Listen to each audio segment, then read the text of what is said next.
கர்த்தருக்கு பிரியமானவர்களே, நாம் தொடர்ந்து பொருளாதாரத்தை குறித்து நாம் தொடர்ந்து கற்றுக்கொண்டு வருகிறோம்.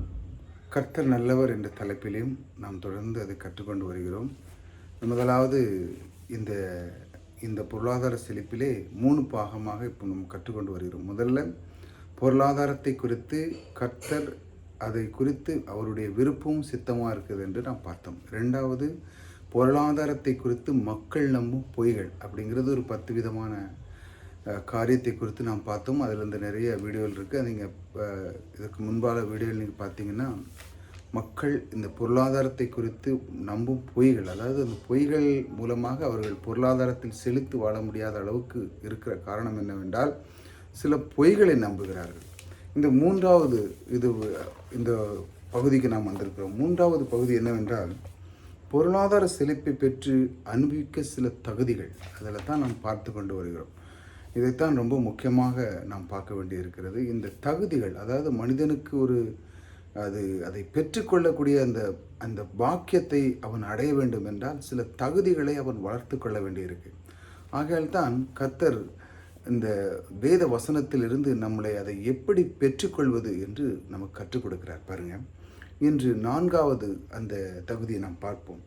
நம்முடையவர்களை சொந்தம் பாராட்ட வேண்டும் என்கிறது நம்முடைய ஒரு பொருள். அதாவது எப்படின்னா சொந்தம் பாராட்டுதல் அல்லது உரிமை பாராட்டுதல் என்று சொல்லலாம். பாருங்கள், நம்முடையவர்களை ஒருத்தர் அபகரிச்சுட்டு வச்சாங்கன்னா இப்போ நமக்குள்ளது அதெல்லாம் வேறொருவர் அபகரிச்சது, இதை நம்ம சொந்தம் பாராட்டு. ஏன்னா நம்ம கூடியது வேறொருவர் கூடியது, ஆனால் அவன் அபகரித்துட்டான். பார்த்திங்கன்னா நிறைய பேர் ஊரில் நம்ம வாங்கி போட்டிருப்போம். ஆனால் நம்ம வேறு ஸ்டேட்டில் இல்லை வேறு நாட்டில் இருக்கும்பொழுது என்ன பண்ணுவாங்கன்னா சிலவர்கள் தப்பான பத்திரம் பண்ணி அந்த நிலத்தை அவங்க பேரில் அடப்படிடுவாங்க. பணம் செலவு பண்ணிச்சு அவங்களுக்கு கொடுத்து இவங்களுக்கு கொடுத்து. ஆனால் உண்மையான பார்த்த போனால் சொத்து நம்முடையது. ஏன்னா நமக்கு தான் அந்த பத்திரம் இருக்கும் பாருங்கள். அதெல்லாம் அவன் ஏமாற்றி அதை பிடுங்குறான் பாருங்கள். ஆனால் நமக்கு அது சொந்தம் பாராட்டும். அதைத்தான் பாருங்கள், அதை நாம் திரும்ப எடுக்க வேண்டும். அதுக்கு தான் அதை எடுத்துக்கொள்வது தான் கிளைமேட் அப்படிங்கிற ஒரு வார்த்தையை யூஸ் பண்ண. கிளைமேட் அப்படிங்கிறது அந்த ஒரு வார்த்தையை யூஸ் பண்ண, அதாவது கிளைமேட் அப்படிங்கிறது கிளைம் பண்ண, அதாவது நமக்கு அது நம்முடையது என்று அதை நாம் பெற்றுக்கொள்ள வேண்டும். அதுக்கு தான் அதை யூஸ் பண்ணுறாங்க பாருங்கள். சட்டப்பூர்வமாக எனக்கு ஒரு உரிமை இருக்கிறது பாருங்கள். அதாவது அந்த உரிமை நான் புரிந்து நான் எடுக்க வேண்டும். அதாவது அதை அறியணும். அது எப்படி என்று நாம் அறிந்து கொண்டு எடுக்க வேண்டும் பாருங்கள். அது வேறொரு எடுத்துக்கொண்டு விட்டார். ஆனால் நான் சொன்னோம்ல, உங்களுக்கு வேறொரு எடுத்துக்கிட்டார், அதை நாம் எடுக்க வேண்டும், உரிமை பாராட்ட வேண்டும். சட்டப்பூர்வமாக அதை நான் சொந்தமாக்கி கொள்ள வேண்டும். அதுக்கு நமக்கு கரெக்டாக அதை கொண்டு அந்த சட்டப்பூர்வமாக அதை நாம் எடுத்துக்கொள்ள வேண்டும் பாருங்கள். அதை குறித்து தான் நம்ம இன்றைக்கி ரொம்ப ஆழமாக சிந்திக்க போகிறோம். அதாவது நமக்கு பிடுங்கினது இன்னொருத்தன் பிடுங்கிட்டான். நம்மகிட்ட இருந்த சொத்து தான், ஆனால் அவன் தெரியாமல் பிடுங்கிட்டான். எப்படி வேறு விதமாக போய் சொல்லி வாங்கி ஏதோ பண்ணிட்டான். ஆனால் சட்டப்பூர்வமாக நம்ம அதை எடுக்கணும் அப்படின்னா சில விதமான ஒரு காரியம் இருக்குது. அந்த காரியத்தை நம்ம பார்க்க போகிறோம். அது வேத வசனத்திலேருந்து அதை நம்மிடத்தில் சொந்தமாக்குவது, அதை தான் பார்க்க போகிறோம். கிளைமேட் என்று அந்த சொன்ன உடனே அநேக பேருக்கு சொல்வார்கள், கடவுளிடம் நம்ம என்ன கிளைம் பண்ணவதா, அதாவது நீங்கள் எனக்கு தரல அப்படின்னு சொல்லவா. கடவுளுக்கும் நமக்கு பிரச்சனை இல்லை பாருங்கள். கடவுள் நம் பட்சத்தில் இருக்கிறார். நாம் கேட்கதற்கு முன்பாக அவருடைய குமாரனை அனுப்பி நமக்கு இந்த உலகத்தில் நிறைய அவர் உண்டு பண்ணியிருக்கார். சர்வ வல்லவுடைய அவருடைய ஞானத்தின்படி தேவன் அவர் தம்முடைய அறிவின்படி எல்லாம் செய்து விட்டார் பாருங்கள். நாம் கடவுளுடன் நம்ம போராட வேண்டிய அவசியம் இல்லை பாருங்கள். சில பேர் பாருங்கள் என்ன பண்ணுறாங்க, கிறிஸ்தவர்கள், நான் கடவுள்கிட்ட போராடுவேன், எப்படியாட்டு அதை நான் பெற்றுக்கொள்வேன் அப்படின்னு இருக்காங்க. உரிமை அதை எப்படியாட்டு நான் எடுப்பேன் அப்படின்னு போராட பார்க்குறாங்க. அப்படி கிடையாது பாருங்கள். கர்த்தர் கேட்குறதை விட மிகவும் அதிகமாக தர அவர் ஆயத்தமாக இருக்கிறார். அப்படி தானே நம் தேவன், பரலோக தேவன் நமக்கு அதிகமாக செய்ய அவர் ஆயத்தமாக இருக்கிறார் பாருங்கள். அவரை தம்முடைய விலை எடுத்துக்கூடாது அப்படிலாம் சொன்னார், இதெல்லாம் செய்யக்கூடாது வாங்கினார். அவர் நமக்கு எல்லாம் தர ஆயத்தமாக இருக்கார் பாருங்க. நம்முடையவைகளை எடுத்துக்கொண்டா அவராக நம்முடையவைகளை பிடுங்கி கொண்டார் இல்லை, அவர் எல்லாம் நமக்கு தருகிறவராக இருக்கிறார் பாருங்கள். கடவுளிடத்தில் நமக்கு ஒரு பிரச்சனை கிடையாது. அப்போ கிளைம் பண்ணணும் அப்படின்னா அப்போ கடவுள்கிட்ட இருக்குது, அதை தான் பிடுங்கணும் அப்படி கிடையாது. அவராக நமக்குள்ளது எல்லாத்தையும் எடுத்துக்கிட்டால் நம்முடைய சில விஷயங்கள் நமக்கு இல்லாமல் இருக்குது, அதெல்லாம் அவர் பிடுங்கிக்கிட்டாரு. இல்லை இவனுக்கு இதை தான் கொடுக்கணும், இதை கொடுக்கக்கூடாது அப்படின்னு அதை பிடுங்கிட்டார், அப்படி இல்லை. இது என்னென்னா, இது எப்படி மக்கள் புரிஞ்சுக்கிட்டாங்கன்னா, அவர்கிட்ட தான் இருக்குது எல்லாமே பிடுங்கி எடுக்கணும் அப்படிங்கிற மாதிரி. பாருங்கள், போராட போகிறேன், நான் அவர்கிட்டருந்து எடுக்க போகிறேன், எனக்கு தரம் எடுக்கலை அப்படின்னு கிடையாது. பாருங்கள், அந்த இதை எப்படி அதை நாம் பெற்றுக்கொள்வது பாருங்கள், அதைத்தான் நம்ம ரொம்ப முக்கியமாக நம்ம பார்க்க போகிறோம். பாருங்கள், கடவுளிடத்தில் நமக்கு பிரச்சனை இல்லை. கடவுளிடம் நாம் அந்த கிளைம் பண்ண வேண்டிய இது கிடையாது. அதாவது நீங்கள் எங்களுக்கு அப்படிலாம் பண்ண வேண்டிய அவசியமே இல்லை. பாருங்கள், நாம் யாரிடத்தில் கிளைம் பண்ண வேண்டும் என்று வேத வசனம், நம்ம யாரிடத்தில், கடவுளிடத்தில் நம்ம ஒன்றும் அந்த கிளைம் பண்ண வேண்டிய, இது எனக்கு தரணும், இதை எனக்கு நீ பிடுங்கிட்டீங்க, இல்லை எனக்கு உள்ளது அப்படின்னு நம்ம அவர்கிட்ட போராட வேண்டிய அவசியம் இல்லை. இது எங்கே பாருங்கள், எந்த இடத்துல கிளைம் பண்ண வேண்டும் என்று வேத வசனம் போதிக்கிறது. கிளைமேட் சொந்தம் இது கிளைமேட் அப்படின்னா அது சொந்தம் பாராட்ட வேண்டும். நீங்கள் சொந்தம் பாராட்டவில்லை என்றால் உங்களுடையது உங்களுக்கு வந்து கிடையாது. அதாவது இது என்னுடையது அப்படின்னு நீங்கள் சொல்லலைன்னா அது உங்களுக்கு வராது. இதுதான் சத்தியம். இதற்கு ஒரு பெரிய பின்னணி இருக்கிறது. அதை நான் அதை உங்களுக்கு விளக்க விரும்புகிறேன். ஆகாய் 2:8 ஒரு வார்த்தை இருக்குது பாருங்கள். ஆகாய் 2:8 அதில் நான் உங்களுக்கு வாசிக்கிறேன். ஆகாய் 2:8 என்ன கொடுத்துருக்கு பாருங்கள். பெல்லியும் என்னுடையது, பொன்னும் என்னுடையது என்று சேனைகளின் கர்த்தர் சொல்லுகிறார். பாருங்கள், பெல்லி இதுதான் கர்த்தர் சொல்லுற, இதெல்லாம் என்னுடையதுப்பா. இந்த சொந்த பூமி நிறைவு அது இது எல்லாமே பாருங்கள் என்னுடையது, பூமியில் உள்ள அனைத்தும் அவருடையது என்று சொல்லுகிறார். ஆமாம், அப்படி தானே வேதம் என்ன சொல்லுகிறது? கொஞ்சம் என்ன சொல்லுகிறது பாருங்கள். வேதம் இது கர்த்தருடையது உண்டாக்கியிருக்கிறார். அது அப்படி தானே சொல்லுது. கர்த்தர் உண்டாக்கியிருக்கிறார், கர்த்தருடையதுன்னு சொல்லுகிறார். கர்த்தர் இவைகள் எல்லாம் சிருஷ்டிக்கு அந்த விதத்திலே கர்த்தர் உடையதான். ஆனால் எல்லாமே என்ன பாருங்கள், பூமியின் உடைய எல்லாமே அவர் உண்டாக்கினார். வேதம் இன்னும் கொஞ்சம் அதிகமாக சொல்கிறதுன்னா, இது பாருங்கள், இதெல்லாம் அவர் உண்டாக்கினார், அவர் சிருஷ்டித்தார், இதெல்லாம் கர்த்தருடையதான். ஆனால் இன்றைக்கு கர்த்தர் கையில் வைத்திருக்கிறாரா? கர்த்தர் தான் அதை ஆண்டு கொள்ளிருக்கிறாரா? கர்த்தர் நமக்கு தரமாட்டேங்கிறாரா? அதை நம்ம பார்க்கணும். பாங்க, வெள்ளியும் பொண்ணும் இதெல்லாம் என்னுடையது என்று சொல்லுகிறார். ஆக நமக்கு தரமாட்டேன் என்று சொல்லுகிறாரா? பாருங்கள், அவருடையன்னு சொல்லியிருக்காரு. இப்போ நமக்கு தேவைப்படுது, அது தரமாட்டேன்னு சொல்கிறாரா? என்ன பிரச்சனை என்று நன்றாக கவனிக்க வேண்டும் என்று. ஆனால் ஏன் ஒரு காரியம் வேதம் சொல்லுகிறது, ஒரு காரியத்தை வேதம் சொல்லுகிறது, நல்லா கவனிங்க. ஆனால் என்ன ஒரு காரியத்தை வேதம் சொல்லுகிறது பாருங்கள். இதெல்லாம் வெள்ளியும் பொண்ணும் அவருடைய தான். ஆனால் பாருங்கள், அவர் தரமாட்டான்னு சொல்கிறாரா? இது நம்ம என்ன பின்னணியில் நம்ம பார்த்து கொண்டு இருக்கிறோன்னா நல்லா புரிஞ்சுக்காங்க. அதாவது கிளைம், ஒருவனிடத்திலிருந்து நாம் பெற்றுக்கொள்வது, அதாவது நம்ம இடத்துல அது இல்லை இப்பொழுது, ஆனால் அது நம்முடையது.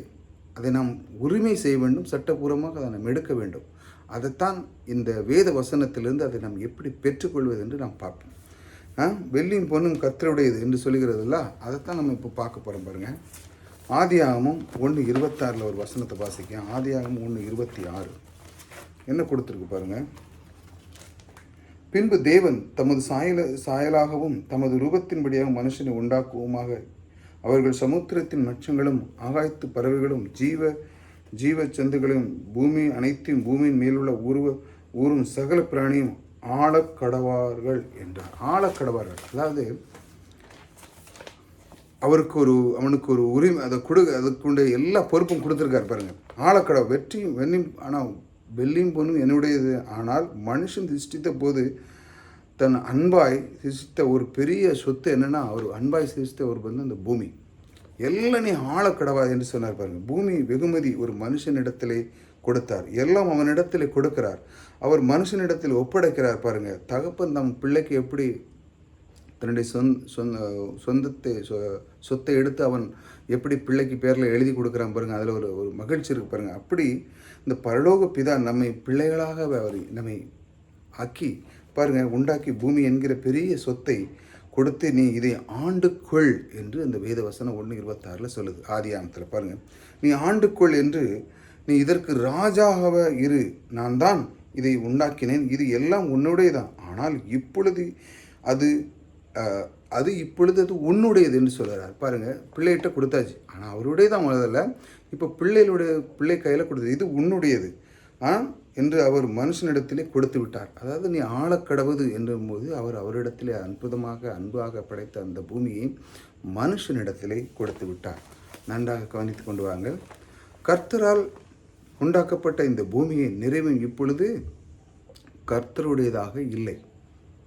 நல்லா புரிஞ்சுக்காங்க. கர்த்தருடையதான் இருந்தது. அதை மனுஷனுடைய கையிலே ஒப்பு கொடுத்து விட்டார். ஆகவே அது மனுஷனுடையதாக ஆகிவிட்டது. ஏனென்றால் அவனை கொடுத்து இதை பண்படுத்தி இதையெல்லாம் நீ காத்துக்கொள் என்று கொடுத்துட்டார்லா. இதன் பிறகுதான் இந்த மனுஷனுடைய இந்த சரித்திரமே ஆரம்பிக்கிறது. கொடுத்த கையிலிருந்து கொடுத்த உடனே மனுஷன் வெகுமதியாக பெற்ற பின்பு, அவன் அந்த பூமியை வெகுமதியாக பெற்ற பின்பு என்ன நடக்குன்னு பாருங்கள். பிசாசானவன் மனுஷனுடைய வாழ்க்கையிலே புகுந்தான். அப்படி தானே? அவன் கொடுத்த பிறகு புகுந்தான். ஆனால் கர்த்தர் அவனுக்கு ஒரு எச்சரிக்கை அவன் கொடுத்திருந்தார் பாருங்கள். இதை பண்படுத்தி இதை காத்துக்கொள் என்று சொன்னார். இதை காத்துக்கொள், அதில் தான் இருக்குது அந்த அர்த்தமே. காத்துக்கொள். தீமை செய்கிறவன் ஒருவன் இருக்கிறான், அதனால தான் அதை காத்துக்கொள் என்கிற வார்த்தை அதற்கு அந்த அர்த்தத்துக்குள்ள. அதாவது காத்துக்கொள் என்னன்னா இன்னொரு பிரச்சனை இருக்குது, அங்கே வர்றதுக்கான ஒரு வாய்ப்பு இருக்குன்னு சொல்லி தான் இதை காத்துக்கொள் என்று அவர் சொல்கிறார் என்கிற வார்த்தை. அந்த எந்த வார்த்தை இருக்குன்னா காத்துக்கொள் என்கிற அந்த வார்த்தை. பாவம்னு என்ன மனுஷன் சொல்கிறாங்களே, என்ன அந்த பாவம்னா என்ன நினைக்கிறீங்க? நீங்கள் என்ன நினைக்கிறீங்க பாருங்கள். சில பேர் சொல்லுவாங்க, அது இது தம்பாக்கு போட்டேன், அது போட்டேன், இது போட்டேன், அது செய்யலாம், இதெல்லாம் பாவம்னு நிறைவேற்றிட்டுருக்காங்க பாருங்கள். கடவுள் மனுஷனுடைய பாவம் முதல்ல எங்கே நடந்ததுன்னா, மனிதனுக்கு சொல்லப்பட்ட அந்த தெய்வன் சொன்னார், நீ இதை சாப்பிடக்கூடாது இந்த பழத்தை அப்படி சொன்னார். ஆனால் பாருங்கள், அவன் என்ன சொன்னான், கடவுள் என்னையா சொல்கிறாரு, நான் என்ன கேட்குறது, அதெல்லாம் கேட்க முடியாது அப்படின்னு சொல்லி தான் அவனுக்கு கீழ்ப்படியாமல் அதை அவன் செய்கிறான். அதைத்தான் அவன் தள்ளினான், அந்த வார்த்தையை தள்ளினான். அதான் பாவம். அவர் என்ன சொல்வது, நான் என்ன கேட்குறது, அந்த வார்த்தை, அதாவது கீழ்ப்படியாத அந்த தேவனுடைய வார்த்தைக்கு அவன் கீழ்ப்படியலாம். அன்னைக்கு தான் அவனுக்கு பாவத்திலே அவன் விழுந்தான் பாருங்கள். பிசாசு வார்த்தை கேட்ட உடனே அதுதான் பாவம். முதல் செய்த பாவம் என்பது தேவனுடைய வார்த்தை கீழ்ப்படியாது. என்றைக்கு அவன் தேவனுடைய வார்த்தை கீழ்ப்படிந்தானோ, ஆண்டவர் சொல்லியிருக்கிறாரு அந்த பழத்தை சாப்பிடக்கூடாது, என்றைக்கு ஆண்டவர் சொல்லியிருக்கிறாரு அந்த பழத்தை, அப்படியே அவன் வாழ்க்கையில் லேர்ன் பண்ணிக்கிட்டே அந்த வாழ்க்கையை தொடங்கிட்டே இருந்த டைமில் அவனுக்கு ஒன்றும் பிரச்சனை இல்லை. என்றைக்கு கர்த்தர் அந்த சொன்ன அந்த வார்த்தையை அவன் மறந்தது இதெல்லாம் அவர் என்ன சொல்கிறது, நானும் அப்படி இருக்கேன் அப்படின்னு சொல்லி அவர் சொன்னதை அந்த சொன்ன வார்த்தை கீழ்ப்படியாமல் போன முதல் கொண்டு தான் பாவம் உள்ளே நுழைந்தது பாருங்கள். பிசாசு வார்த்தை கேட்டவுடன் பிசாசு மனிதனுக்கு ஆண்டவனாகிவிட்டான். இப்பொழுது முதல்ல கர்த்தராக இருந்த வச்சவன் இப்போ பிசாசுக்கு அவன் என்ன ஆகிட்டான், ஆண்டவனாயிட்டான். இதுவரைக்கும் தேவன் அவனுக்குள்ளே இருந்து எல்லாத்தையும் செய்து கொடுத்து அவன் ஆண்டவராக இருந்தார் கர்த்தர். ஆனால் இப்பொழுது எங்கே அவன் என்ன ஆயிட்டான், பிசாசுக்கு அவன் ஆண்டவனாக அவனை ஏற்றுக்கொண்டான். அந்த மனுஷன் என்னென்னா பிசாசு ஆண்டவனாக ஏற்றுக்கொண்டான் பாருங்கள். ஏதேன் தோட்டத்தில் நல்லா வாழ்ந்து வந்த அந்த மனுஷன் பாருங்கள், அந்த ஒரு கனியை செய்யக்கூடாது, சாப்பிடக்கூடாதுன்னு சொன்ன நாள் முதல் கொண்டு அவனுக்கு பாவம் வந்ததுனால அவனுக்கு பிசாசுக்கு இடம் கொடுத்தேன்னு இப்போ பிசாசு ஆண்டு கொண்டு இருக்கிறான் பாருங்கள். கடவுளுக்கு இப்போ இடம் இல்லை, போய்விட்டது. எப்பொழுது பிசாசு வார்த்தை கேட்ட உடனே பிசாசு பாருங்கள் ஆளுகை உள்ளே அவன் வந்து விட்டான். அவனுடைய ஆளுகை, மனுஷனுக்கு சொந்தமான அனைத்தும் பிசாசின் ஆளுகைக்கு கீழாக வந்து விட்டது. ஆகவே தான் பிசாசை குறித்து வேதவசனம் என்ன சொல்லுது பாருங்கள். இந்த பிரபஞ்சத்தின் பிரபு என்று நாம் வாசிக்கிறோம். அவன் உலகத்தின் அதிபதியாக இருக்கிறான் என்று வாசிக்கிறோம். அவன் எப்பொழுது அதிபதியானான் அதை நம்ம பார்ப்போம். அவன் எப்பொழுது அதிபதியானான், வெள்ளியும் பொன்னும் என்னுடையது என்று சொன்ன அந்த கர்த்தர் பரலோக தகப்பன் இந்த பூமியை மனிதனிடத்திலே கொடுத்தார். நீ இதை ஆண்டுக்கொள் என்று சொன்னார். அப்பொழுது மனுஷன் ராஜாவை போல இருந்தான் பாருங்கள். எப்படி பிசாசுக்கு சொந்தக்காரனானான் பாருங்கள், எப்படி பிசாசு சொந்தக்காரனானான், எப்படி உலகத்தின் பிரபுவானான் என்று நாம் பார்க்க வேண்டும். லூக்கா 4:5-6 பாருங்கள். லூக்கா 4:5.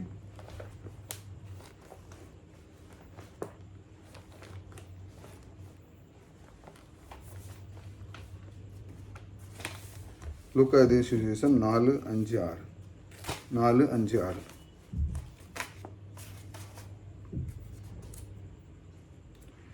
பின்பு பிசாசு அவரை உயர்ந்த மலையின் மேல் கொண்டு போய் உலகத்தின் சகல ராஜ்யங்களையும் ஒரு நிமிஷத்திலே அவருக்கு காண்பித்து, இவைகள் எல்லாவற்றிலும் மேலுள்ள அதிகாரத்தை, இவைகள் மகிமையை உனக்கு தருவேன், இவைகள் எனக்கு ஒப்பு கொடுக்கப்பட்டு இருக்கிறது, எனக்கு இஷ்டமானக்கு இவைகளை கொடுக்கிறேன் என்கிறான் பாருங்கள்.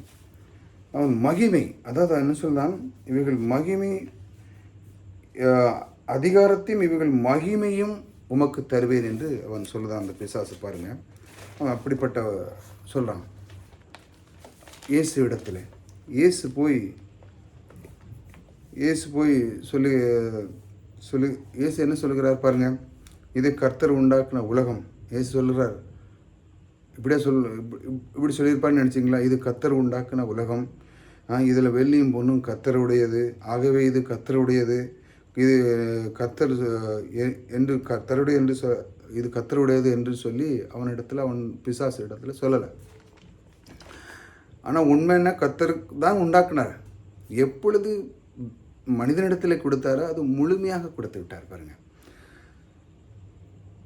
இயேசு அந்த மாதிரி ஒரு காரியத்தை சொல்கிறார். எப்படி அது கர்த்தருடையது அப்படின்னு அந்த பிசாசிட்ட சொல்லாமல் என்ன சொல்கிறார்? அவன் என்ன சொன்னார்னா, பிதாவை தேவன் மனிதனிடம் கொடுத்தாரோ கர்த்தர் மனிதனிடம், நான் சொன்னோம்னா மனிதனிடத்தில் கொடுத்தாரோ முற்றிலும் கொடுத்து விட்டார். ஆகையால் இப்போ அப்படி சொல்ல முடியாது. ஏனென்றால் ஒரு மனுஷனுக்கு கொடுத்துட்டார் பூரத்தை சொத்தை, அவன் பேரில் மாற்றிட்டார். இப்போ கர்த்தர் இதை பண்ணலை. இப்போ அவன் மனுஷனை தான் ஆண்டு கொள்ளேன் என்று சொன்னார். அதே அமத்தில் நம்ம பார்த்தோம்ல, அவன்தானே தான் ஆண்டு கொண்டேன்னு சொன்னார்.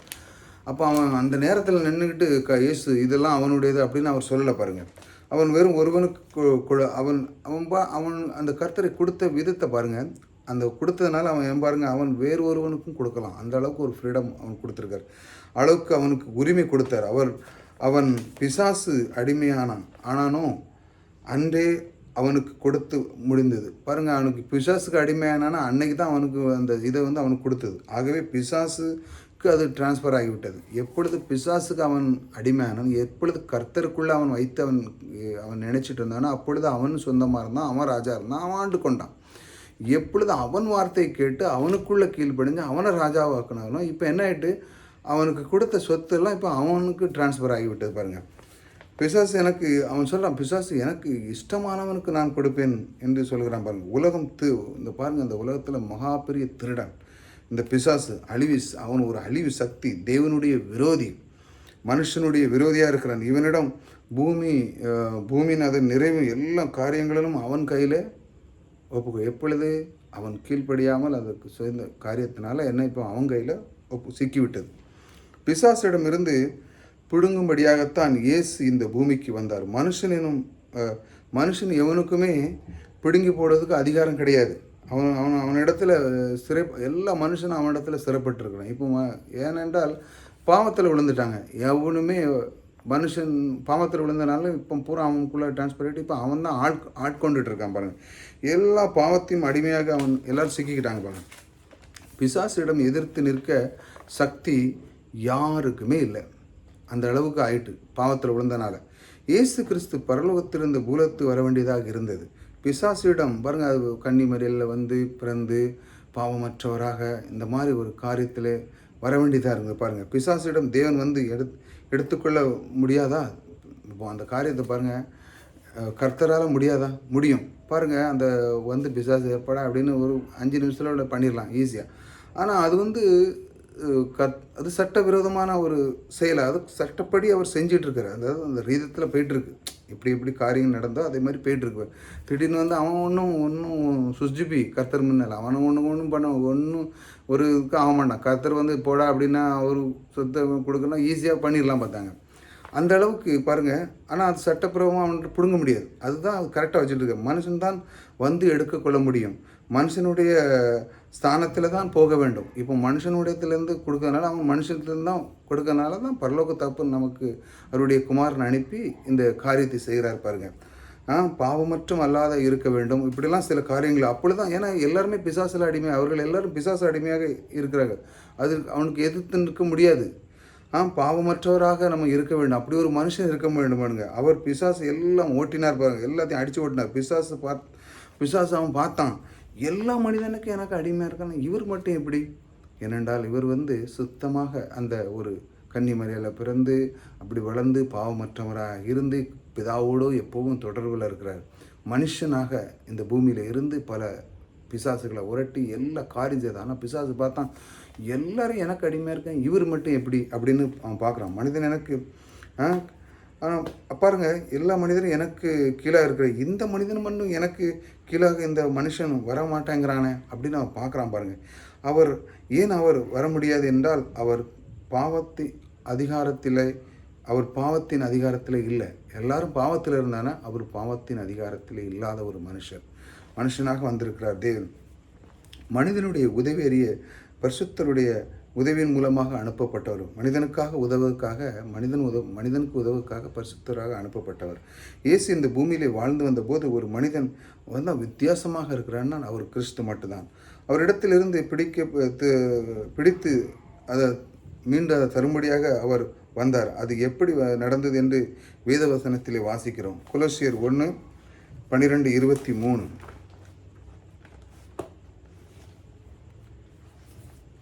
பாருங்க. அது எப்படின்னு,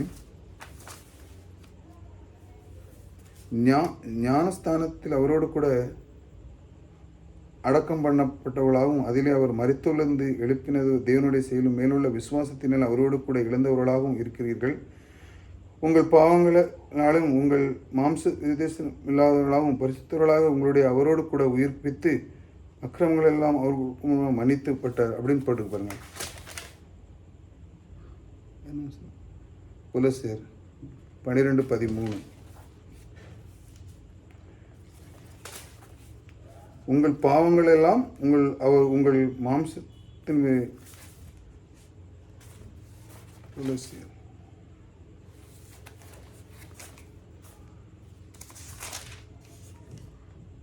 12 ஒளியில் உள்ள பரிசுத்தவான்களுடைய சுதந்திரத்தின் பங்கடைவதற்காக நம்ம தகுதி உள்ளவர்களாக்கும் வரும் இருளில் அதிகாரத்தில் நின்று நம்மை விடுதலையாக்கி நமது அன்பின் குமார் ராஜ்யத்தின் உட்படுத்துவராக இருக்கிற பிதாவின் சொல்லிருக்கிறோம். இந்த வசனம் தான் அந்த வசனம் சொல்கிறேன்.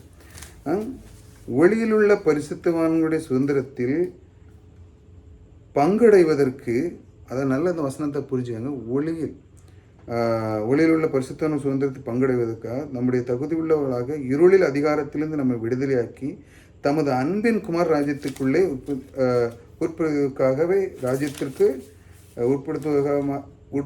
உட்படுத்துவதாக இருக்கிற பிதாவுக்கு ஸ்தோத்திரம். பாருங்க, இந்த வசனம் பாருங்க. ரட்சிப்பில் என்ன நடந்தது இதான் பாருங்க. இந்த ஒளியின் ராஜ்யத்தை ரட்சிப்பில் என்ன நடந்தது பாருங்க. இயேசு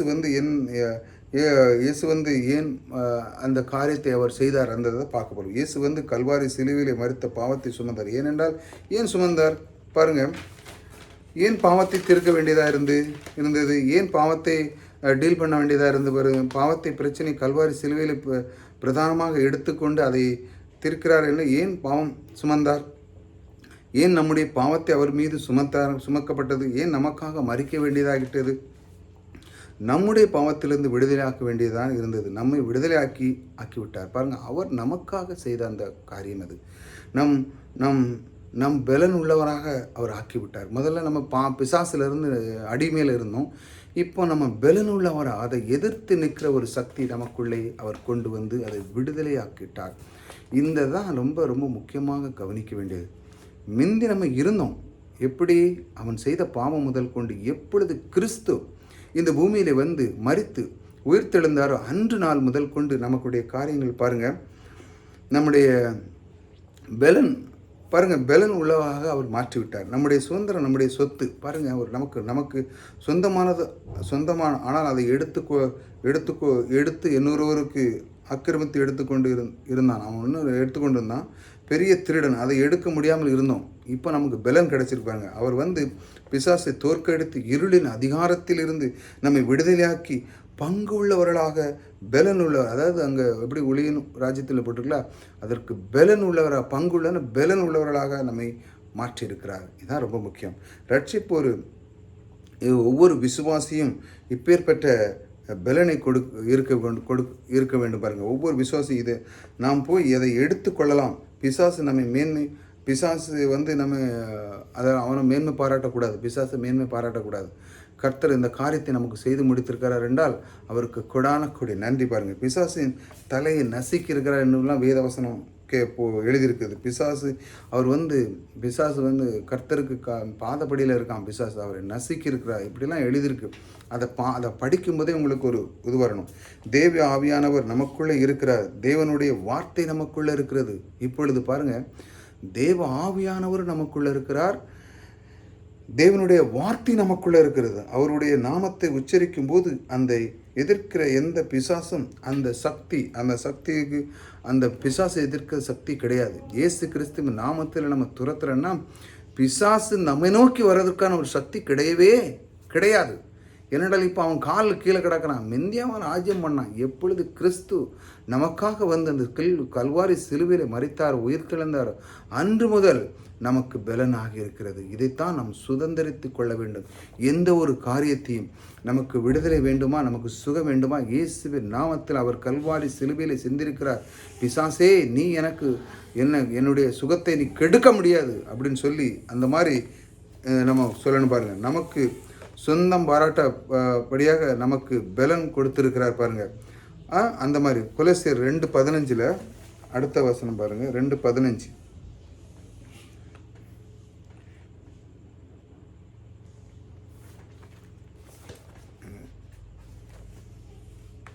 கொலோசியர் 2:15 என்ன பண்ணுறது?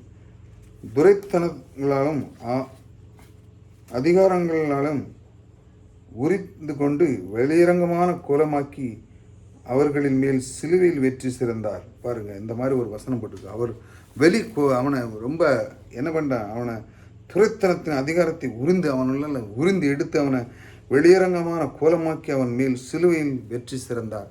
இந்த வெற்றி என்பது நமக்கு எல்லாருக்கும் கிடைக்கப்பட்ட மிகப்பெரிய பாக்கியம். அவன் நம்மளை ஆண்டு கொண்டு இருந்தான். தேவன் பாருங்க, அந்த பரலோக தேவன் அவனிடத்திலிருந்து எல்லாத்தையும் அவனை அடியோடு அழிச்சு இப்போ தேவன் பிசாசு கர்த்தருடைய பாதப்படியில் கிடக்கிறான் பிசாசு. அந்த அளவுக்கு தேவன் அவனை வெளியரங்க கோலமாக்கி அவனை வெற்றி சிறந்தார். ஏன் வெற்றி சிறக்க வேண்டியதாக இருக்குது? கொஞ்சம் சிந்தித்து பார்க்க வேண்டும். கர்த்தர் ஏற்கனவே பிசாசை பற்றி தெரிந்து கொண்டிருந்தார். அவர் தெரியும் கர்த்தர் பிசாசை விட அவர் மேலானவர். பாருங்கள், பிசாசு அவன் பாருங்கள், அவன் என்ன பண்ணுறாங்க? அவன் ஒரு கால் தூசிக்கு தான். பிசாசு ஒரு கர்த்தர் முன்பாக அவன் நிற்கிறதுக்கு தகுதியே கிடையாது. ஒரு கால் தூசி போல. அவர் சர்வ வல்ல உள்ள தேவன். கர்த்தர் அவனை விட அவர் பலன் உள்ளவராக இருக்கிறார். அவர் ஒன்று டக்குன்னு நிரூபிக்க வேண்டிய அவசியம் இல்லை. அவர் சிம்பிளாக செஞ்சுட்டு போயிடலாம். பாருங்கள், அவருக்கு எப்பொழுதும் வெற்றி உண்டு. இதை நம்ம மனசில் வச்சு, இந்த மாதிரி ஒரு வார்த்தை ரொம்ப முக்கியம். கர்த்தர் எப்பொழுதும் வெற்றி உள்ளவர் நமக்குள்ளே இருக்கிறார். இதை நீங்கள் மனசில் வச்சுக்கோங்க. எப்பொழுதும் இந்த மாதிரி கர்த்தர் வெற்றி உள்ளவர் எனக்குள்ளே இருக்கிறார். பாருங்கள், அது ரொம்ப முக்கியம். அவனை விட பெரிய ஆள் அந்த பிசாசு அவன் அடியோடு அவனை ஒழிக்கிறது தான் அந்த சிலுவையின் மரணம். பாருங்கள், அவர் பிசாசை விடையும் பெரியவர் நம் கர்த்தர். பாருங்கள், ஏன் வெற்றி சிறக்க வேண்டியது மனுஷன் என்கிற ரீதியிலே, சொந்தம் கடவுள் என்கிற விதத்திலே அல்ல. பாருங்க, மனுஷனாக பாதாளம் வர சென்று பாருங்கள், கர்த்தரே நம்மளே போகிறோம். அந்த வசனத்துக்குள்ளே நம்மளே திணிக்கணும். பாதாளம் வர சென்று அவர் மூலம் நாம் சென்று விட்டோம். மனுஷனுடைய பிரதிநிதியாக அவர் வந்தார். அவர் தான் மனுஷன் மாதிரி தானே. நம்ம ஒரு சொந்தக்காரர், நமக்கு ஒரு அண்ணன் தம்பி எப்படி இருந்தால் நமக்குள்ள ஒரு பிரச்சனை வந்தோன்னா எப்படி உள்ளே போவோம்? நம்மளவே அவன் ஒரு உறவு, நம்முடைய தகப்பன், நம்முடைய ஒரு அண்ணன் வச்சாங்களா, நம்ம அண்ணன் நமக்காண்டி எல்லாத்தையும் செய்து முடித்தான் பாருங்கள். அந்த அளவுக்கு மனுஷனுடைய பிரதிநிதியாக அவர் சென்றார். அவர் செய்தது எல்லா மனுஷனுக்கும் சொந்தமாக. இப்பொழுது அது என்னுடைய வெற்றி. நான் பிசாசின் அடிமைத்தனத்திலே கிடந்தேன். அவர் வெற்றி சிறந்தார். அவர் எனக்கு எல்லாத்தையும் வெற்றி பண்ணார் பாருங்க. அந்த வசனத்தில் நம்மோடு ஒப்பு கொடுத்து பழகணும் பாருங்கள். அதனால தான் பவுல் அப்போஸ்தலன் சொல்கிறார் பாருங்கள், சிலுவையில் அவரோடு கூட மரித்தேன், அவர் அடக்கம் பண்ணப்பட்டேன், அவரோடு கூட உயிர் தெழுந்தேன் என்று அவர் சொல்கிறார் பாருங்கள். அடக்கம் பண்ணப்பட்டதிலும் உயிர் தெழுதலுக்கும் நடுவில் நடந்த விஷயங்கள் பாருங்கள். இந்த மாதிரி காரியங்கள் நமக்காக இது நடக்கப்பட்ட இந்த வெற்றி சிறந்த காரியம். இது நம்முடைய பற்றி சொல்கிறது வசனம்.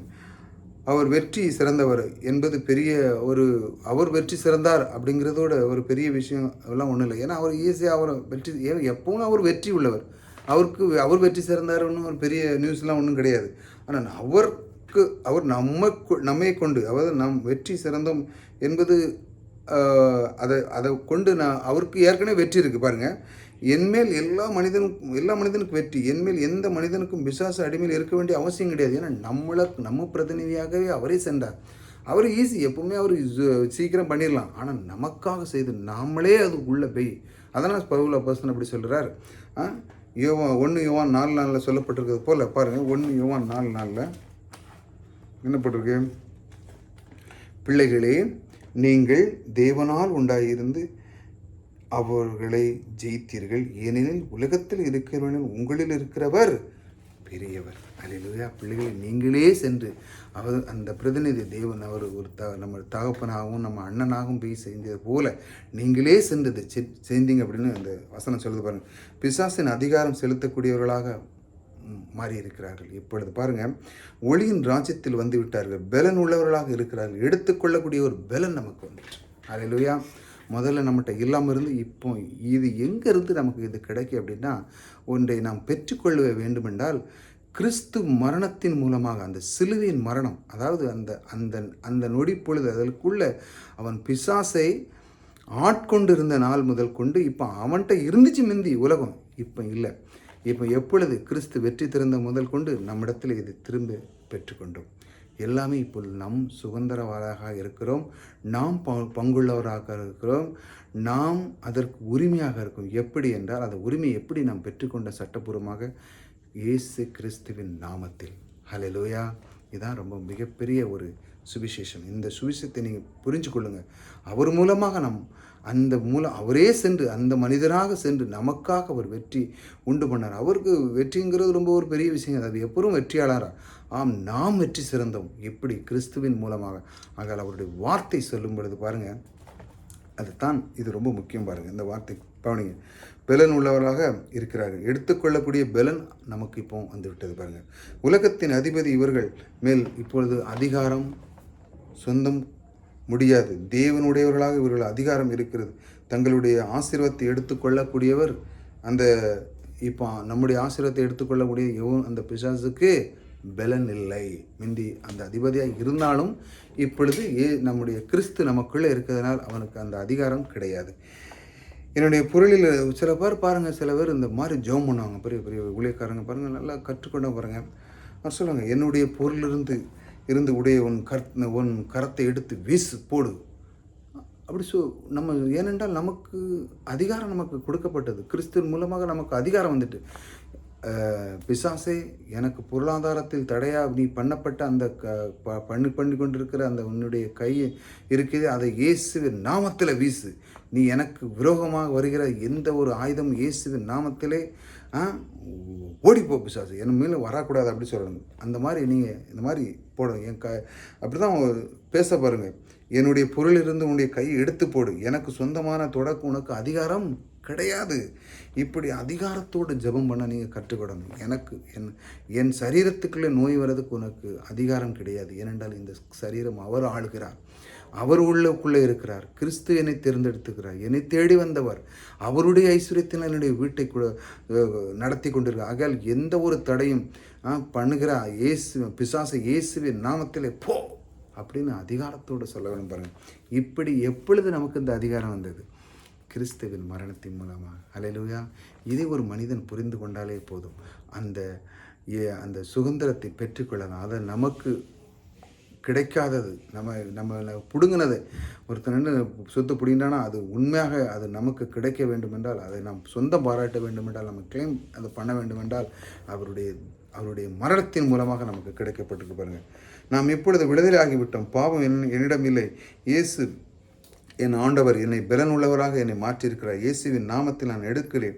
உரிமை பாராட்டேன், சொந்தம் பாராட்டும். அருமையானவர்களை கொஞ்சம் சிந்தித்து போங்க. அப்படி தான் சொந்தம் பாராட்டும். நாம் அப்படி சொந்தம் பாராட்டவில்லை என்றால் நமக்கு கிடைக்காது. நமக்கு அறிவு உண்டாக இருக்க வேண்டும். பாருங்கள், இதை குறித்து தெளிவு உண்டாக இருக்க வேண்டும். இதை குறித்து நமக்கு பெரிய வெளிப்பாடு உண்டாக இருக்க வேண்டும். மீட்பு என்றால் என்ன? மீட்பில் என்ன நடந்தது? உரிமை பெற்று தந்திருக்கிறது. எப்பேற்பட்ட அதிகாரம் உள்ளவர்களாக இருக்கிறோம். பாருங்கள், இது ரொம்ப முக்கியம், அது ரொம்ப கவனிக்கும் என்பதை நாம் உணர்ந்து பார்க்க வேண்டும். எரேமியா 1:13-14 நீங்கள் பார்த்தீங்கன்னா,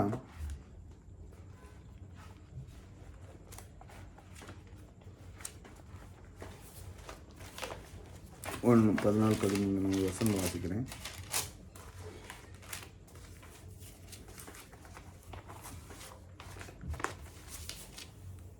எபிரேயர் 1:13-14 பாருங்கள்.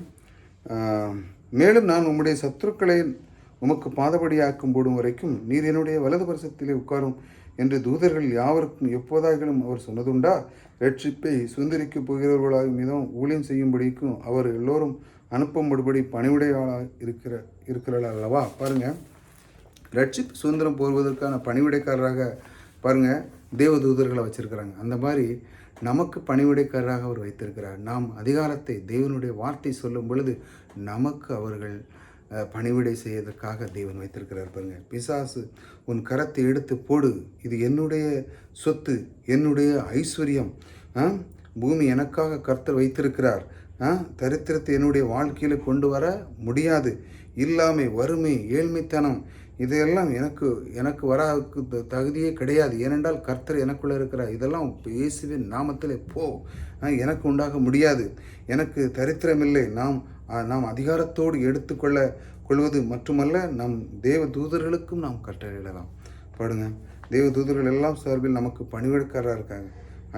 பாருங்கள், இந்த மாதிரி ஒரு காரியத்தை கர்த்தர் நமக்கு சொல்லியிருக்காரு. கர்த்தர் எனக்கு அந்த தூதர்களை பணிவிடைக்காராக அவர் நமக்கு வைத்திருக்கிறார். ஐஸ்வர்யத்தை செல்வத்தையும் எனக்கு சொந்தமாக்கும்படியாக அவர் எனக்கு உதவி செய்யும்படியாக அவர்களுக்கு கட்டளையிடலாம். பாருங்கள், அப்போது பெற்ற பாக்கியம் அதெல்லாம் நமக்கு பெற்றுக்கொள்ள அது முடியும். பாருங்கள், இதைத்தான் கர்த்தர், இந்த மாதிரி காரியத்தை தான் தேவன் நமக்கு சொல்லிக் கொடுக்குறார். பாருங்கள், அது மட்டுமல்ல, பாருங்கள், கர்த்தருடைய விருப்பம் இருக்கிறது. பாருங்கள், கர்த்தருடைய விருப்பம் இருக்குது, கர்த்தருடைய நோக்கம் இருக்கிறது, கர்த்தருடைய சித்தமும் இருக்கிறது. நம்முடைய செழிப்பை கர்த்தர் விரும்புகிறார், எல்லாம் உண்மைதான். ஆனால் அதை குறித்து நாம் ஒன்றும் செய்யவில்லை என்றால் நாம் அதை எடுத்துக்கொள்ள முடியாது. பாருங்கள், சொந்தம் சொல்ல முடியாது. ஏனென்றால் நாம் அதை சொந்தமாக்கி கொள்ளவில்லை என்றால், நாம் அதிகாரம் செலுத்தவில்லை என்றால் நாம் அதை பெற முடியாது. நாம் அதை அதிகாரம் செலுத்தணும். இயேசுவின் நாமத்தில் சொல்லி, கர்த்தருடைய வார்த்தை சொல்லி, அந்த சிலுவையின் மரணத்தில் உள்ள வெற்றி சிறந்தார். இப்பொழுது பிசாசின் கையில் இல்லை. இப்பொழுது உங்களுக்கு நீங்கள் அதிகாரத்தோடு சட்டபூர்வமாக எடுத்துக்கொள்ள முடியும். பாருங்கள், அருமையானவர்களை கொஞ்சம் சிந்தித்து பாருங்கள். இது உங்களுடையது. பாருங்கள், இது ரொம்ப முக்கியமான ஒரு காரியம். இது உங்களுடையது. உங்களை மீட்டது நோக்கமே நீங்கள் உங்களுடையது என்று கொள்ள வேண்டும் என்பதற்காகவே இது உங்களுடையது என்று நீங்கள் இதை சொல்ல வேண்டும். அதுதான் மீட்பை அவர் உண்டு பண்ணது. மீட்பு நோக்கமே நீங்கள் உங்களுடையதை எடுத்துக்கொள்ள வேண்டும் என்பதுதான் மீட்பின் நோக்கம். உங்களுடைய சொத்து, இந்த பூமியினுடைய அனைத்தும் உங்களுடையது, நீங்கள் எடுத்துக்கொள்ள வேண்டும். ஆகவே நீங்கள் மீட்கப்பட்டு இருக்கிறீர்கள். இப்பொழுது போய் நீங்கள் எடுத்துக்கொள்ளலாம். எடுத்துக்கொள்ளலாம். இயேசுவின் நாமத்தை உபயோகப்படுத்துங்கள், கர்த்தருடைய நாமத்தை உபயோகப்படுத்துங்கள். நீங்கள் அதை பாருங்கள், உங்கள் அதிகாரத்தை பயன்படுத்துங்கள். நீங்கள் யார் என்பதை அறிந்து கொள்ளுங்கள். இதுதான் ரொம்ப முக்கியம். நீங்கள் யார்? கிறிஸ்துக்குள்ளே இருக்கிறீங்க. கிறிஸ்து உங்களை அந்த சிலுவையின் மரணத்தின் மூலமாக பிசாசின் அடியில் இருந்து அடியோடு நீக்கிவிட்டார். ஆகையால் நீங்கள் அதை பற்றி கவலைப்படாதீங்க. இப்பொழுது பிசாசு உங்களுடைய கால் அடியில் கிடக்கிறான். ஆகையால் அவனை பெரிய பெருமை பாராட்டியிருக்கான். அவன் அப்படி இப்படின்னு நிறைய பேர் சொல்லுவாங்க, அந்த சூனியம் இந்த சூனியம் அதுதான் பெருசுன்னு. இப்போ அதுதான் பெரிய பில்டப் பண்ணிட்டு இருக்காங்க. நிறைய பேர் அந்த சூனியம் வச்சுருக்காங்க, இதை சூனியம், தகுடுன்னு சொல்லி கிறிஸ்துவ அறிந்துகிட அறிவே கிடையாது. ஏனென்றால் கிறிஸ்து நமக்காக என்ன செய்து முடித்திருக்கிறார்? அவர் பாதாளம் சென்று சிலுவையின் மரணத்தின் மூலம் அவனை துணியெல்லாம் உறிஞ்சி கோலமாக்கி அவனை அடித்து இது பண்ணி அவனை ஒன்றும் இல்லாமல் ஆக்கி அவன் சும்மா இந்த பூச்சி மாதிரி ஆண்டவர் காலு கீழே கிடக்கான். அவன் ஒன்றும் கிடையாது. அவனுக்கு அவன் நினச்சாலாம் இயேசுவின் நாமத்தில் சொன்னால் அடியோடு போயிடும்.